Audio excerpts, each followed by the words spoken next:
Hi, it's Anthony from CarPlayLife.com, and today we're checking out the SoloPods S1 wireless earbuds from Votomy. So these are a pair of Bluetooth 5.0 earbuds. They have been apparently expertly tuned. They are IPX8 waterproof. They carry unique ear fin design for customizable fit. There's a long-lasting battery of 85 hours of playback, and they've got touch control and smart LED digital display. And they also come with their own charging carry case, multiple tips to connect to your ears. They're not noise cancelling, but they should offer some noise isolation due to their silicone ear tips. All right, so let's check out what's inside the box. All right, so here's everything you get inside the box. You get a quick start guide and manual. You get a rather large charging case with the earbuds inside. You get a big selection of silicone ear tips, a small charging cable, USB-A to USB-C, around 25 centimeters long, and it's flat. And you get 4 rubberized, what they call ear fins, to disperse pressure and ensure a comfortable fit. The ear tips themselves are different sizes to reduce the gap in your ear canal and make the sound quality much fuller and deeper in their base level. They're red on the inside and black on the outside. You can see that there are silicone domes as well as these arrow style sort of heads as well, so that's really nice to see. The manual comes in multiple countries, but you've got charging guidelines, how to reset the earbuds, all about the charging indicators of the case itself, the various gestures controls for the controlling of the earbuds once they're paired, how to pair, and how to generally turn them on and off, as well as how to fit and wear the earbuds as well. Okay, looking over at the charging case itself, it's way bigger than some of the other charging cases that I've experienced. Probably likely because there's a large charging brick inside, because these will charge the earbuds as well. You've got a small little flap here, which you can open out. It's rubberized and it's attached. And from here you can connect a USB-A cable, likely to charge from the brick as well. That's quite a nice feature.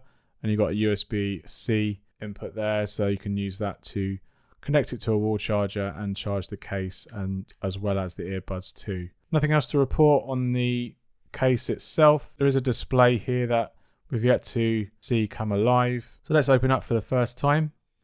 So now you can see a charge indicator there, 94% straight out the box. So that's really nice to get you up and running straight away. You got some ear fins already attached to the earbuds, left and right indicators here. Small indentation on the lid. The lid is attached. It's got a nice spring-loaded mechanism into the hinge point there, which is really nice. It's definitely weighty, not so heavy as like the Apple AirPods, for example, but that is a thinner case. We've already seen that gone down by 4%, which is a little odd, I must admit, but maybe 90% is its true value, and it's only taken that time to assess the amount, or perhaps the earbud is different. Got little stickers here to stop them from charging. We're told to remove them, so let's do that now. That exposes the little contacts of how these earbuds are going to charge. It looks like quite a small version of the ear tip has been already pre-fitted. I'd say maybe the medium size is pre-fitted, and we've got small contacts here for charging. This is the ear fin, which is meant to sit on the outer side of your ear once fitted to give a better comfort, possibly to stop these from wobbling around, and these can be removed, as you can see here. Got some gesture controls here on this. I'll go over that in a minute. And just to take this cap off so you can see the drivers. Got a black driver there. Quite a see-through mesh on the outside there. I'm used to seeing sort of like a metal, quite dense mesh. So maybe that's going to help with the audio quality. Attaching the silicone tips are a little bit fiddly. Managed to get that on there without too much problems. And that just then slots in, and you can see a charging indicator underway there for the right one. Let's go for the left one. You've got a small little red LED at the top that's illuminating, now down to 89%. Just remove the left ear tag that's covering the charging indicators. Same here, not much different there. It's quite hard to tell which is left and which is right if you were to have these placing on a table. Can't quite see. There is a very faint L there next to the charging indicators, and that then slots in place, and we should get another indicator here. Now we are. So what we saw here is this is the charging level of the case itself. So it's got 88% charge in the last few minutes that we've been using it, down from 94 or 90. And we've got 2 indicators here for charging the actual earbud itself. The left one doesn't seem to be doing much. I don't know if that's a loose connection or it's not bound its way to the sensors. Yep, here we go. So now it's charging. Shut the case. It's now gone again. Here we go. So maybe that's very dead.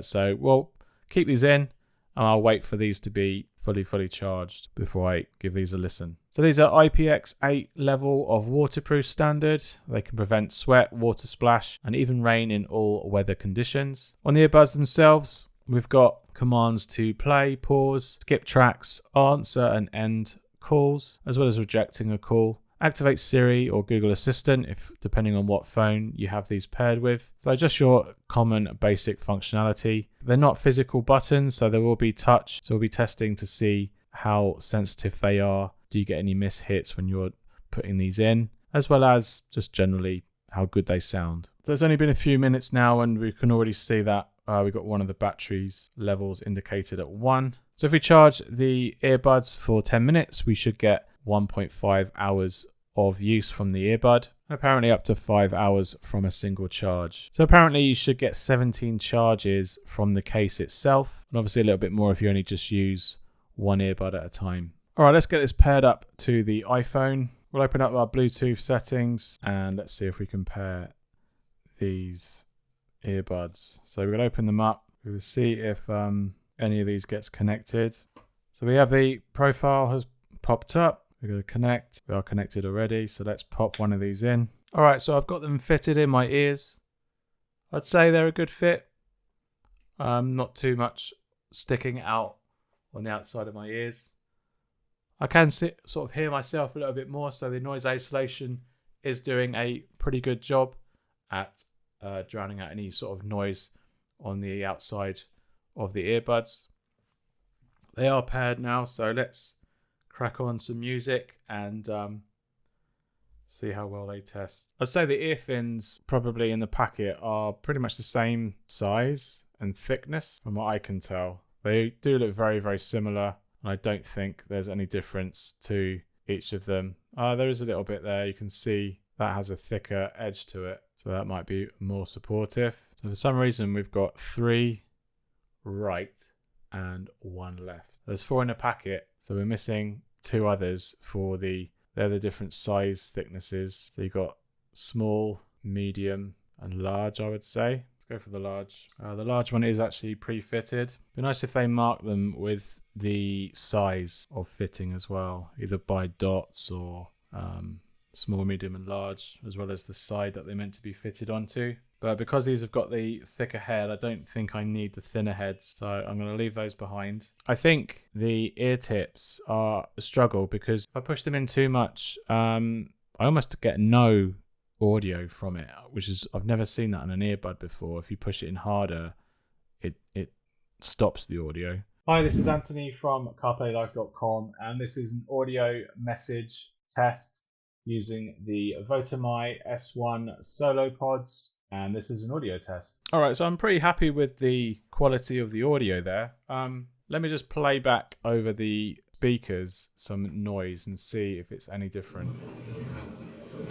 All right, so I'm playing out some cafe noise, some ambience. Pretty loud. Let's see how well this test does. Hi, this is Anthony from CarPlayLife.com, and this is an audio test using the Votomy S1 SoloPods, and I'm in the cafe, allegedly, right now with some noise, and I'm just testing out the microphone quality to see if it's good enough in a noisy environment. All right, so that was a pretty good test, I think. It did quite well. I could definitely hear myself back, but totally perfectly. You can hear people in the background for sure, but I think that sounded pretty good to me. Let's do the same test with the Apple AirPods, shall we? So we've got the Apple AirPods Pro here. We're going to give this a go, and then let's do Siri. Hi, this is Anthony from CarPlayLife.com, and I'm in a virtual cafe and with the ambient noise, and I'm testing the Apple AirPods to see what the microphone sounds in comparison to the S1 from Votomy. And this is an audio test. All right, so that sounds quite a little bit worse actually for the Apple AirPods. I think the S1 sounded a little bit better. They're a little bit more muffled in the audio quality, but overall I think that the sound from it was just as clear as the Apple AirPods, but I think it drowned out the ambient sound more and probably better than the AirPods. So if you were having a discussion in a very noisy environment, I think the S1s probably would have done a better job. But let me know in the comments what you think of the two and which one you prefer. All right, so that's just general look of the S1 SoloPods from Votomy. We'll wait for these to charge up, put them in our ears, and then I'll come back with my thoughts on how good they sound. 1 week later. Right, so I'm back from a few weeks of using these S1 SoloPods from Votomy. I found these to be quite a decent set of relatively cheap in-ear buds. Yes, they're not noise cancellating, but I found that the silicone ear tips for them did do a decent level of noise isolation using the silicone ear tips, as long as you got the right fit. I had a bit of a problem getting the right fit in my ears. I had to use 2 different sizes, but the fact that they give you a good number of ear tip sizes, so it can really help suit you and your inner ear canal, so you can get a really good, decent fit. But with that said, I did find a few issues with my left ear, in that if I put it in too much, it would almost cancel out the audio completely. So it did take a little bit of wiggling around to actually get a good, decent balance of audio in both of my ears. I did find them a little bit tricky to remove. You really got to sort of bury your finger into the back end to bring them out. So I found them quite a lot harder than, say, AirPods, for example, to remove from your ears. But yeah, the ear fins, they really didn't do much for me. They didn't feel like they were actually doing anything in terms of keeping themselves in. But maybe that's because they're doing it more passively than actively. Usually with a sort of sports ear hook, you sort of feel that and you know that it's not going to come off out of your ears. But I kept these on because maybe they did do a very small amount of keeping them stable inside my ears. And maybe because of that, they were able to stay in there even through smiling. Normally earbuds sort of come out of my ears when I smile. But shaking my head and doing sort of activity with these didn't fall out. They did stay in my ears without any problem. But they do go into your ear canal quite a lot, so they do feel a lot more present than, say, the Apple AirPods, for example. I found the charging case to be a really nice benefit, especially if you're traveling. The USB port on the inside, you can just plug in any USB-A cable into here and you can charge any device using its 2000 milliamp hour battery. So with that, you can pretty much get a good charge of a smartphone, for example, if you're traveling or if you're on the train or on a commute. You've got a battery here to help you get back whilst your phone is still charged. That's really, really nice addition. It pairs fast, around about 2 seconds on my iPhone and Android, as well as the Mac. They all sort of pair perfectly fine. Unfortunately, you don't really get a battery indicator on the earbud itself. You do get it on the case, but obviously you've taken it out of the case at that point. So you should really know if it's 100% or not, or if it needs to be charged. But if you're on an Android, you do get a level of charging indicator there.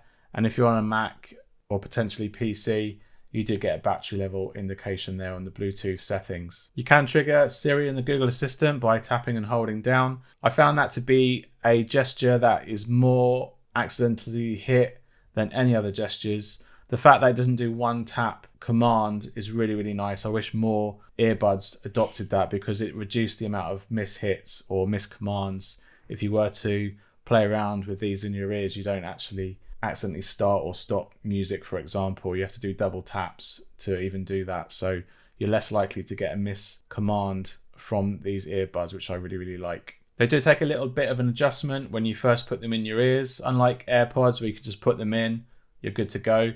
You do need to wiggle these around a little bit just to get that in your ear canal, or at least for me anyway, to get the best fit and the best sound in your ears. You really need to get them into your ear canal to get the best bass performance out of them as well. I like you can tap these gesture controls very lightly. They don't take a lot of pressure. So that means you're not really tapping on the inside of your eardrum, which is quite a problem that I find with earbuds with touch gestures on the actual earbud itself. You can also charge other devices whilst this case is being charged itself. So that's really, really good. I did find the USB-C connecting port here to be just a little bit sensitive. So you really do have to make sure that when you're actually charging, that you monitor the indicator in the middle. There is like a little symbol on the side here of the percentage to let you know that it actually is charging input from the charging cable that you've plugged in. If you don't see that, then the case isn't charging. And the actual earbuds performance and how they sound, I found them very good. They're quite versatile between multiple genres, but their bass is very present And if you're into your bass, then you really might appreciate these. But if you do prefer the high ends in your music, then these do a decent job in the high end. I'd say the mids might be a little bit muddy, but generally as performance goes for their cost, I think they're pretty decent for their price range and really do give the AirPods a run for their money, at least Gen 1 of the AirPods Pro at least. If you're using these across a distance, I found I could go over 10 meters and these didn't fall out on me. Even passing between rooms with some concrete walls between them, they still perform quite well. And if I was to sort of turn a corner of around about 5 meters with about 2 or 3 walls between, only then would it start to disconnect. But walking back to the device, they would reconnect without any problem and continue with the music playback. Unlike some other earbuds, that there isn't any volume control. For some, that might be a little bit of a problem, but personally, I find volume control on the device that you're listening on much better, and it reduces the amount of functionality and controls on the actual earbud itself. So you don't have to worry about an additional touch just to worry about